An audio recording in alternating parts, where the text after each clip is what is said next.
joins us from Philadelphia. Mikal, thanks so much for joining us. Congrats on another great game. No OG Anunoby tonight. How'd you guys do it without him?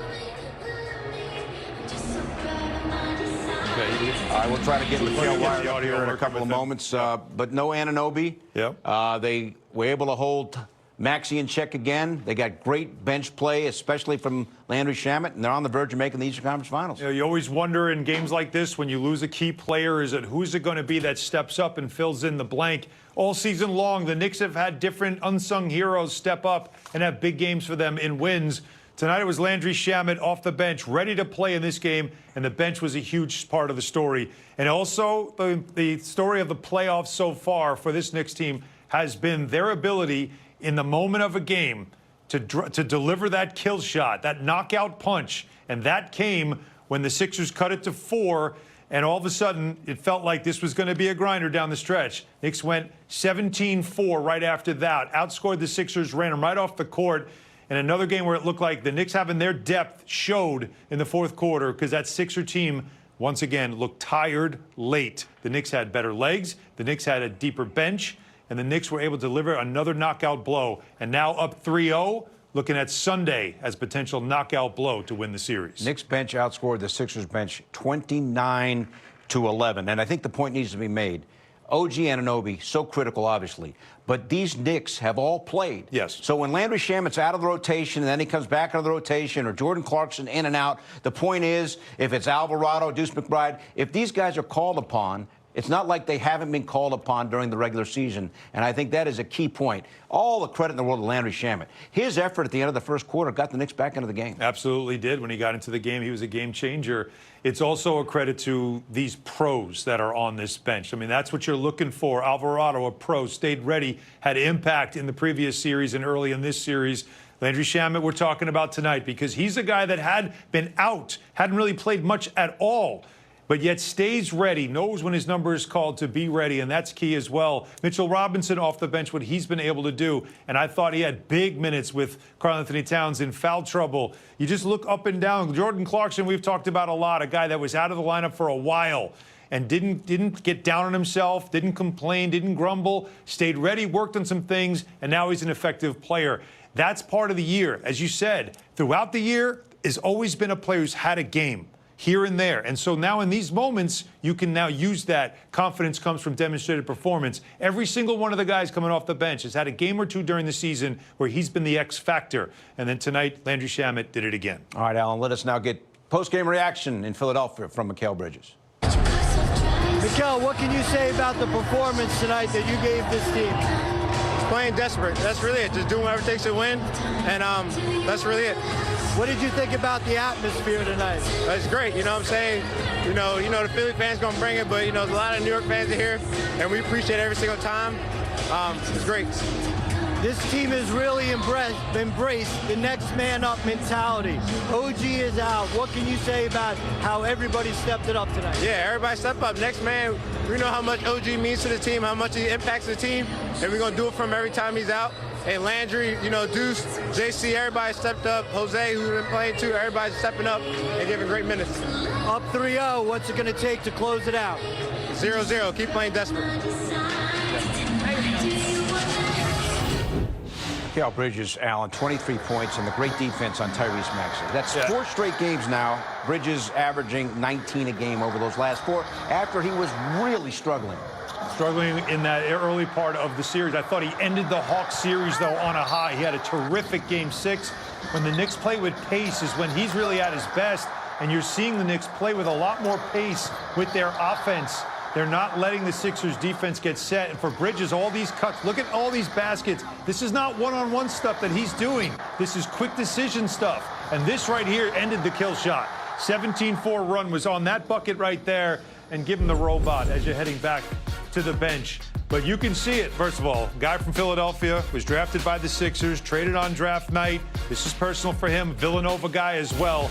Success in that building he's used to. And look at his last 4 games, Bill. Look at the shooting percentages. I do feel like rhythm for him offensively is everything.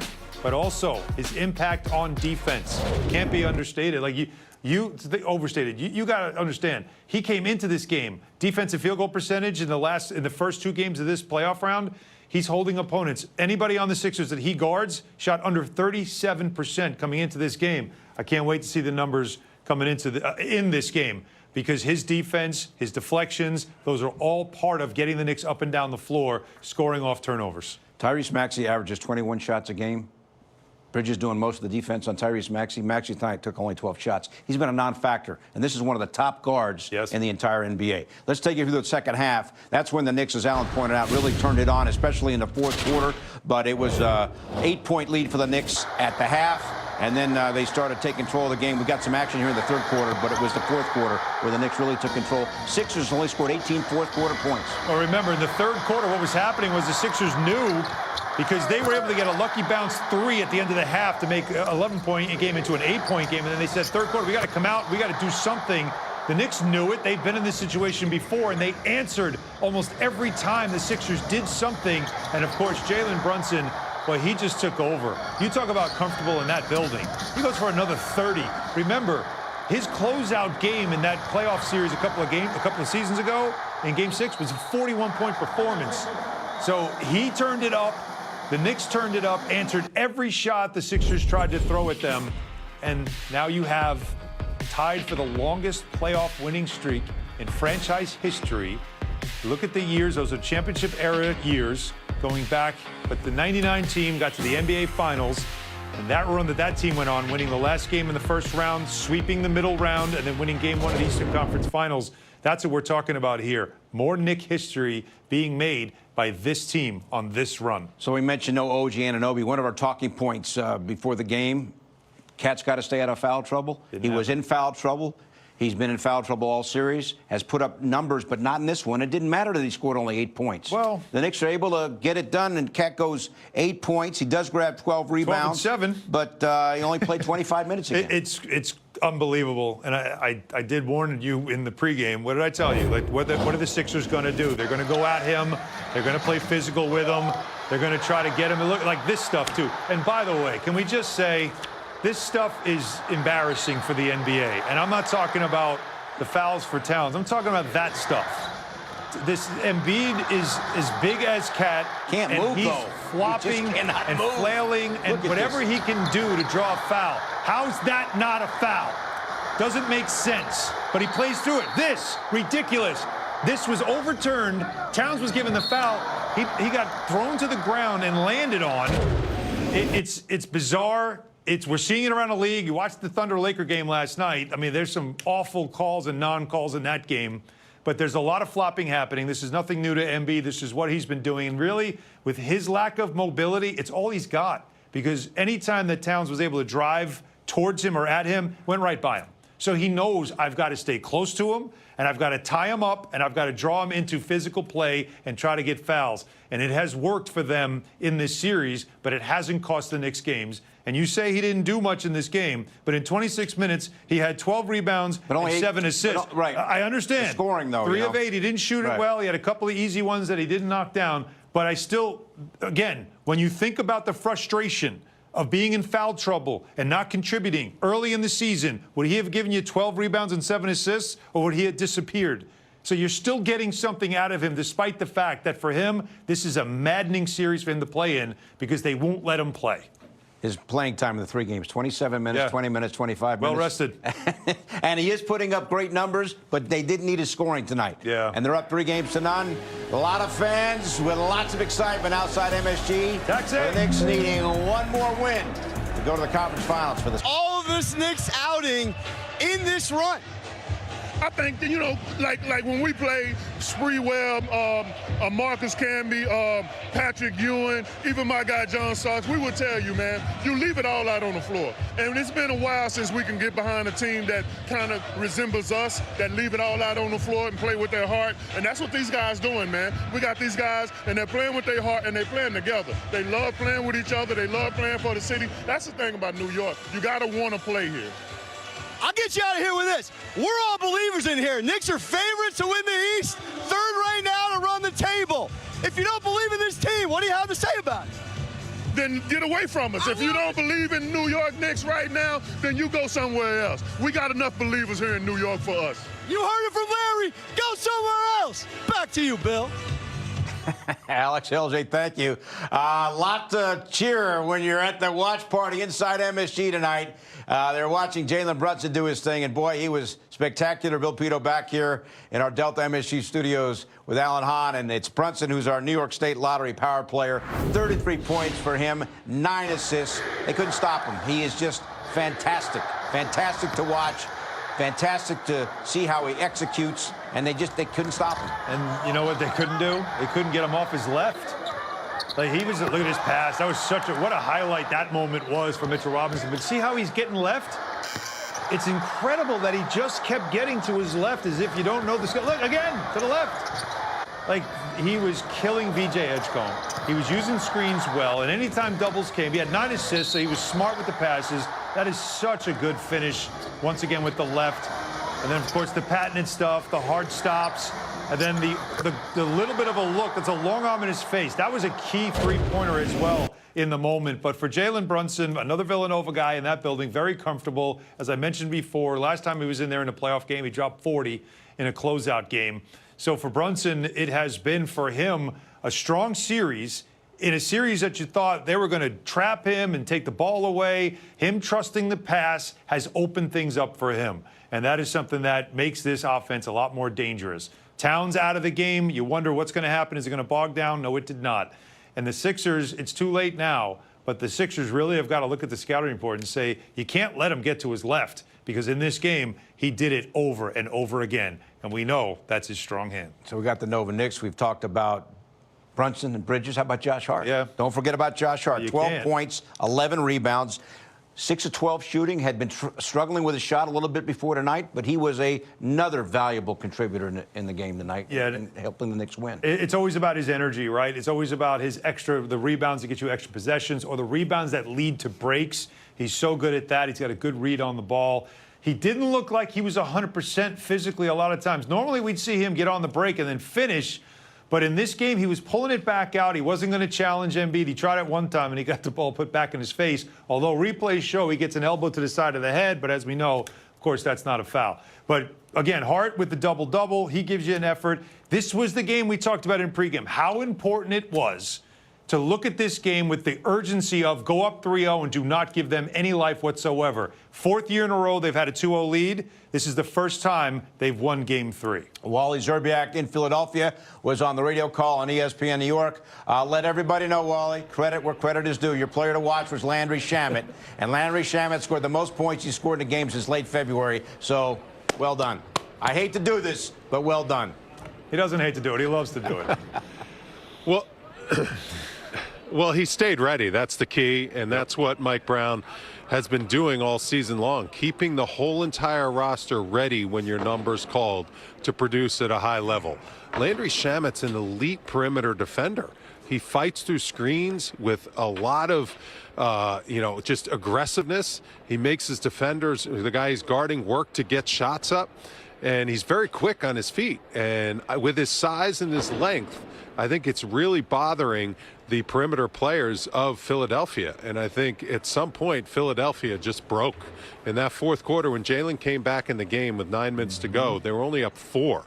And Mike Brown had to go back to Jalen a little earlier than I think he wanted to. But when Jalen's out there, they really struggle to stop the Knicks, because Jalen can get whatever he wants. And then if you want to take the ball out of his hands, they gave up some really easy shots in 4th quarter minutes with some of those junk defenses that Nick Nurse was throwing at the Knicks. Knicks were ready for it, and they cashed in big time. That was quite a finish to the game.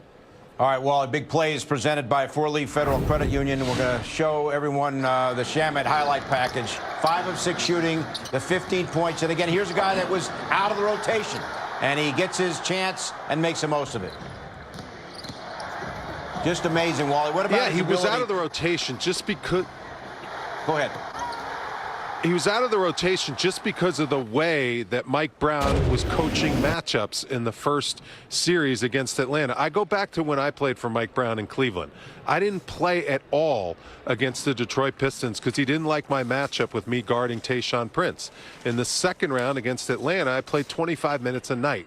So Mike Brown coaches defensive matchups. That's how he makes his decisions on who's going to get out there on the floor. He loves the length that Landry Shamet is going to bring to this series, especially without OG Anunoby on the floor. We saw it tonight. Landry Shamet's a great matchup for VJ Edgecombe. He's a great matchup for Tyrese Maxey. That is called coaching in the playoffs, Bill.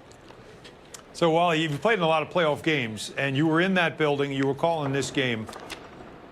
That sounded on TV like there was a loud New York representation there. There was a lot of talk about how the Sixers were trying to keep New York fans out of there. You drove down there. There was a lot of people calling into my show saying, I'm going to the game.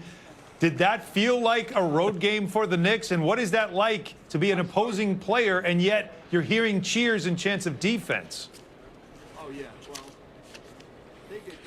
Honestly, Alan, that was one of the most wild playoff games I've ever been a part of. I've never seen anything like it. I said it on the radio broadcast. It reminded me of an NCAA tournament game where you got the Wisconsin red over here and you got the Kentucky blue over there. And then when one team scores, you hear a roar. When the other team scores, you hear another roar. I mean, it was wild. When Embiid was coming in the game and you got Knicks fans booing him, you got Jalen Brunson going to the free throw line, you got MVP chants, and you got the Philly fans trying to drown out those MVP chants with boos. I mean, it was just a wild playoff scene. These Knicks fans are awesome. They're the best fans in the business. The fact that they came over and took over this building, Philly fans were walking out of this building with 5 minutes to go. Knicks fans stayed till the absolute buzzer and were going bananas until the buzzer. It was quite a scene. It really was. And I see why Joel Embiid is not happy with how many Knicks fans are making the road trip down here to MSG South. This is MSG South, officially the Xfinity Center. All right, Wally, we'll have a nice trip home, and we'll look forward to seeing you on Mother's Day when the Knicks try to close out the 76ers. You say about how the team responded and total team effort tonight? Yeah, everyone picked it up. It's one of the things where it's next man up. Obviously, we say that, but that just means just more opportunity for guys. Kelly did an amazing job. Deuce in the minutes he had. Landry, like I said, is an ultimate professional, being out the rotation, coming in, getting big minutes offensively and defensively. So, we responded well to that, that adversity. Josh, how would you describe the consistency of this group from game to game? The same effort, the same class. Yeah, I mean, that's just what our identity is. When you continue to do something game after game after game, it becomes an identity, and that's what we strive for, to have that energy, the physicality, the attention to detail, the focus. We strive to have that every game, and like I said, when you do that game after game after game, it becomes identity. Josh, is it familiar to see Jalen have a big game in this building? Obviously, you guys had some great memories here in college, and he's had some good ones against them over in here too. Yeah, I mean, him, Cal. We've had so many games here in terms of college, and then obviously JB had a great series against him a couple of years ago. So never surprised with both of those guys. How they play here. What did you think of the atmosphere here tonight? It was good. Obviously, New York always comes up. That was very effective. He certainly was, and he had to be physical, but he had to be careful with the fouls. That was going to be a big part of this with Embiid out there. But it's plays like we just saw that are so important when Mitchell Robinson's out there. The fouls, they were sending him to the line. 4 for 8's not great. It's 50%. But with Mitchell Robinson and his struggles, and they're purposely fouling him to get at least a point out of those as they're trying to disrupt your offense and slow you down. The hack and Mitch thing, Nick Nurse was going to go to it, and they did. I don't think it really worked. Because you go 50% on hack and Mitch. Is that good enough? I mean, no, it's not. You want more. You want better than that, and I'm sure Mitch wants better than that as well. But you'll still take that over 0 for 8. We've seen him go through it where he'll go 0 for 4 sometimes, and it starts to get into his head. I like that he shot with confidence. He stayed with it, and he didn't give away any free chicken. You missed 2 straight. You give away free That's chicken. Right. Mitch. He didn't give any chicken. Right. Other guys gave chicken away tonight, Right. but it wasn't Mitch. All right, here's Robinson after the game now. Stay focused, stay locked, and everybody can contribute to the game, and we got it done. How much do you enjoy the matchup with Joel Embiid? I like that fight. He's a talented player, great player. Just been playing against him for over the years now, and we're playing on the big stage right now. So at this point, it's like, we gotta just go. You're part of that bench group that really stepped it up tonight. What can you say about the team's performance off the bench? We was all connected. We got out there, got active, and just ready to go. Really. So, everybody came up there and just did their thing. Especially Landry came in, big minutes, big plays as well, and we gotta keep that going. Mitch, what did you think of the overall effort of your club right from the get-go? We did great. We started out a little slow in the beginning of the game, but then we picked it up and we stayed locked in. The defense that Mikal's been playing on Maxey, obviously he's super fast out there. What have you seen that's been effective for Mikal in that match? His effort. He given multiple efforts. On the ball, off the ball, backdoor cuts, and he's multiple efforts. After Game 3, you guys are down 2-1 against Atlanta. You guys have run off a lot of wins and played some really good basketball. Just from your vantage point, what has changed since Game 3? We learned from our games, but at the end of the day, the job's not finished. We got to win forward. So, that's what we're trying to focus on, and that's what we'll continue to do. How would you describe the quality of this win tonight? It was great. We went out there and we would say with the first punch, and that's a great team to do that and to find a way to get back in the game. It's a testament to the guys in this locker room, our discipline, and just our mental fortitude, to get through all the adversity and just find a way to win. What does it say about this club that you didn't have OG, who's been on fire, and you guys stepped forward? I've been telling you in this locker room, we believe in everyone in this locker room stepping into the game and producing at a high level. And today showed that again. Landry, Ariel. I think we could keep going down the list about the guys who went in there and made some really impactful plays. Even for the seconds that he was out there, Mo was great. He got us a great stop with energy at the end of the first half, and it really helped us. Got the third foul that got reviewed and changed on you. What did you think of that? Were you surprised? I'm not surprised at anything anymore.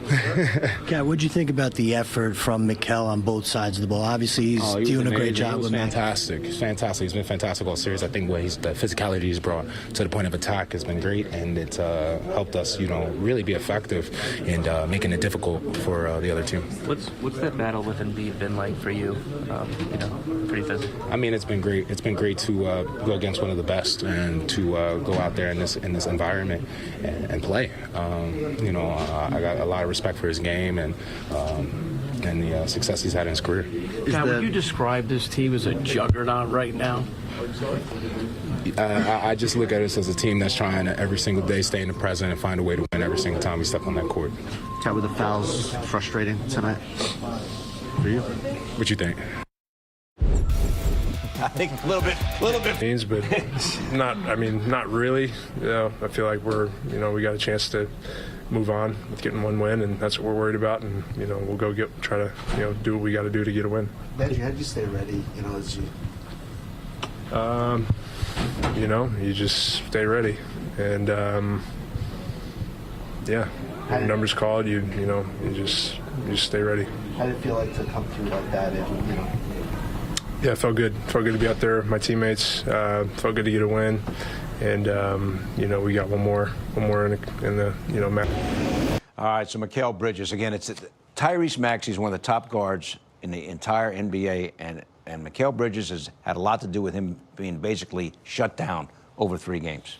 He's made him give up the ball because in his matchup minutes in this game, and he matched up with him the most defensively in this game. Maxey didn't take it. Brunson and Mikal Bridges postgame. Yeah.